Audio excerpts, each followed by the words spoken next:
If you like what you watch, then don't forget to follow us on Facebook and Twitter for the latest updates on The More Show. Remember to subscribe to our YouTube channel for new weekly television and radio shows.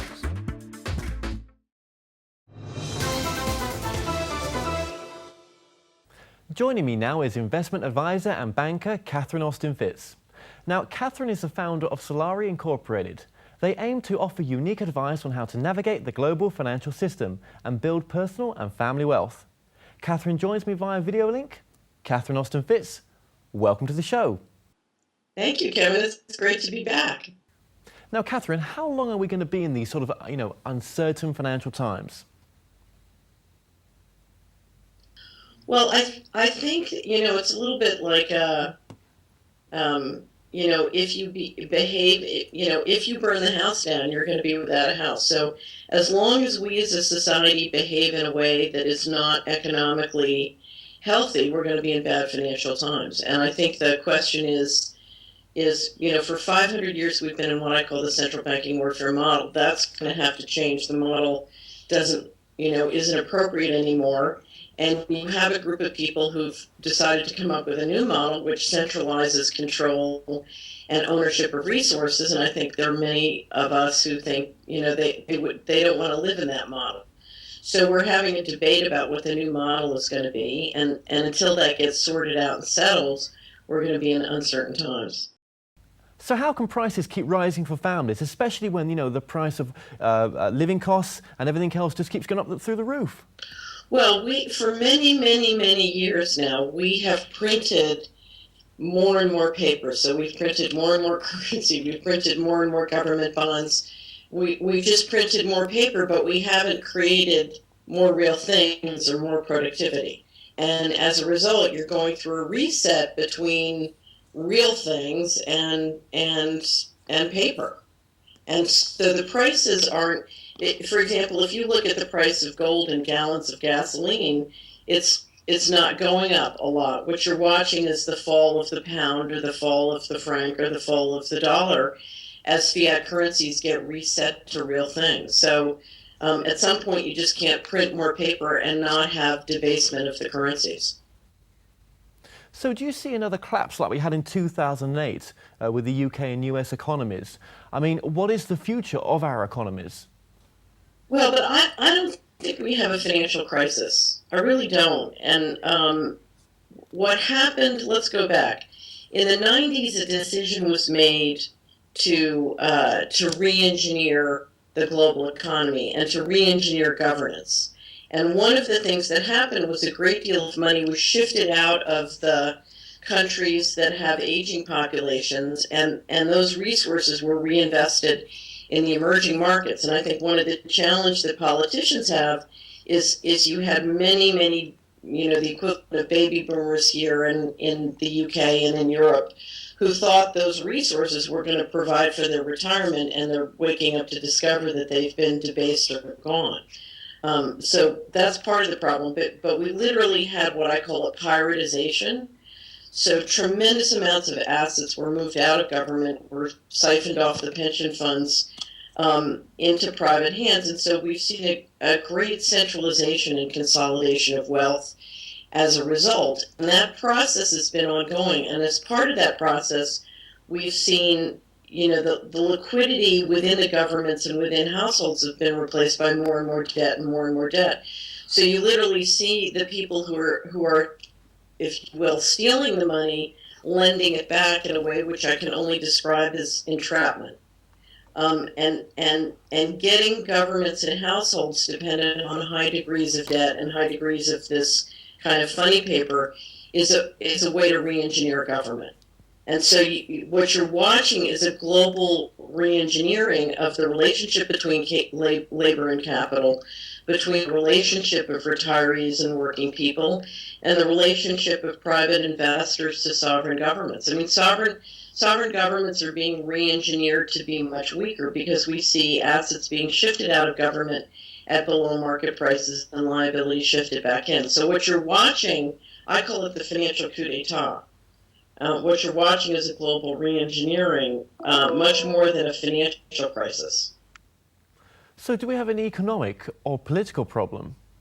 I would say we have a political problem, and it needs to be seen as such. Now, one of the things you've seen happen in the United States is for decades now, the way the people at the top dealt with the political problems is they just printed more government bonds and more government debt and gave people what they wanted instead of holding them to a standard of being productive. And so, now I tell the story once of, in the Bush administration, I found many neighborhoods where we were spending $250,000 to rehab or to build or construct or rehab public housing, and 50,000 would buy and rehab a single family foreclosed property in the same, literally 4-block area. And so I found the same problem when I was working as a contractor in the Clinton administration. I went to the assistant of the person who ran the program, and I said, "Look, we could build or rehab 4 homes for the price of one if we just shifted the money within the, from this program to this program within the neighborhood." And the woman said to me, "But how could we generate fees for our friends?" So we've had many, many decades of fees for our friends, and as a result, you see, we've built up an entire economy that is nowhere near as productive as it could be. So part of this is about changing to a more productive organization, community by community. And I think that's when you look at the important question, which is what can we do? Because I can't, one person cannot by themselves stop the financial coup d'etat, although many people acting in concert can. But one thing I can do is I can be part of looking at how resources work within my household and my community and start to change that allocation of resources where I have the power to influence or control, so that over time, it's much more economic. The more economic the money around me, the better chance that I'm going to be okay.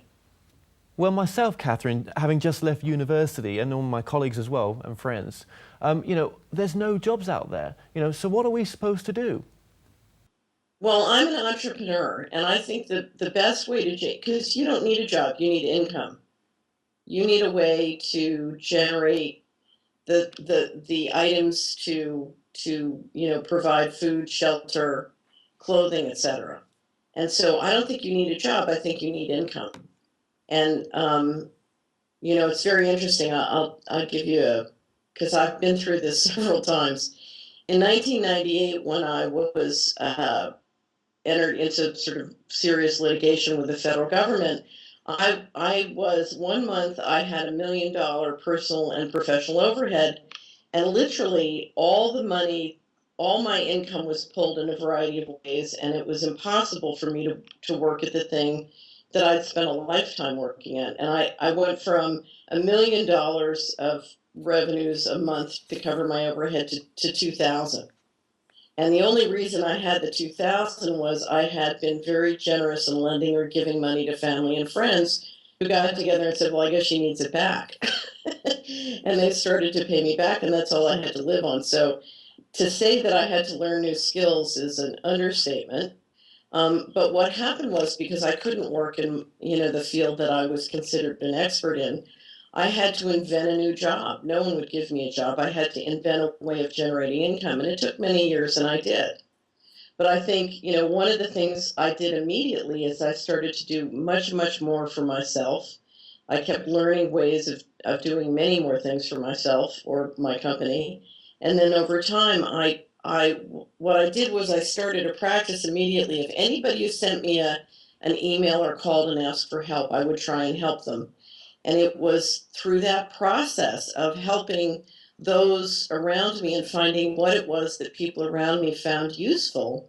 Those eventually evolved. I now have 3 companies with 3 products, and just those efforts of helping others and finding how I could be useful to others and what others wanted me to do for me, those evolved into those 3 products and those 3 companies.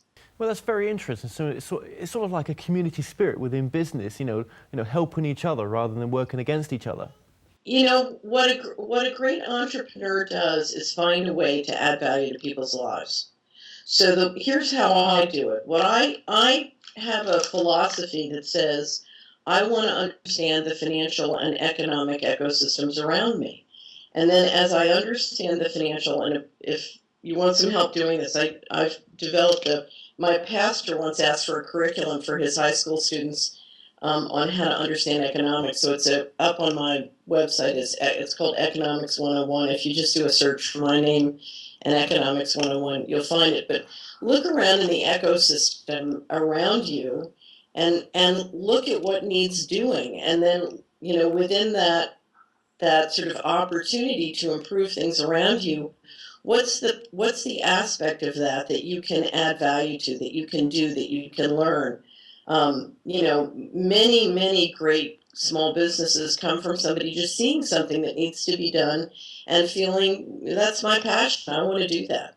So, and there are hundreds of stories. I remember once, many years ago, there was a wonderful guy who worked in the strategic planning section of, I think it was Hewlett Packard in the UK.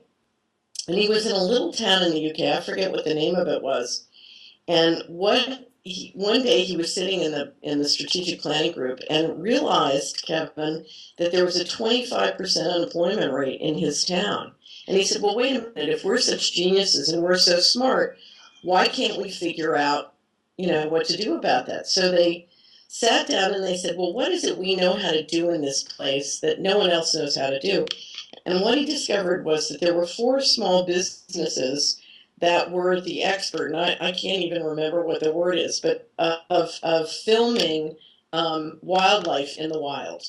Okay. So one guy started this filming frogs on lily pads, and he trained a bunch of other guys, and then they left and started another company, and one thing led to another, and you ended up with this whole group of people who knew how to, film lions and tigers in the wild. And so he said, so my friend from Hewlett Packard said, well, I guess that's what we know how to do here. That's our edge. That's our core competency. So they put together a team of people and figured out how they could sponsor conferences and other things to help teach this issues and really develop, themselves as a leading area in this kind of photography. And according to him, by the time they finished, they had made a substantial dent in the unemployment rate. Now, so it really comes down to what do we know how to do here? What can we do that's useful? And what can we do, for other people, but also what can we do more for ourselves? Yeah, I mean, absolutely, I agree with everything you've said there. And my final question would be, do you promote the idea of bartering?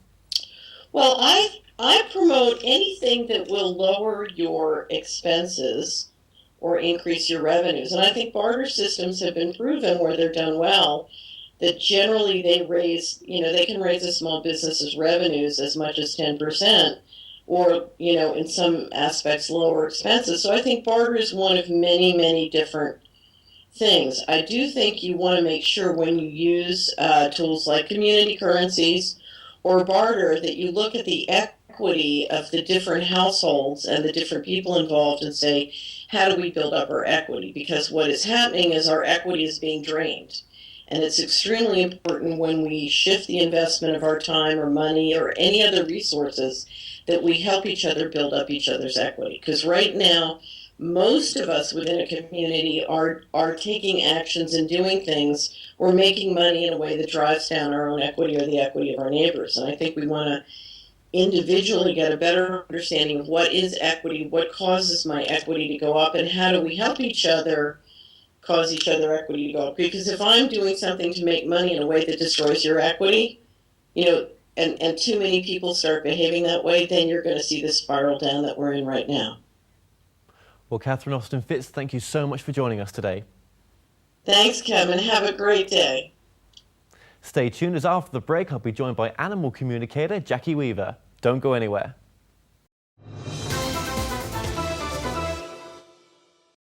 Visit themoreshow.co.uk/shop to purchase products and services from your favourite past guests. If you're new to this site, you can also catch up on the previous television and radio shows through YouTube and the More Show website.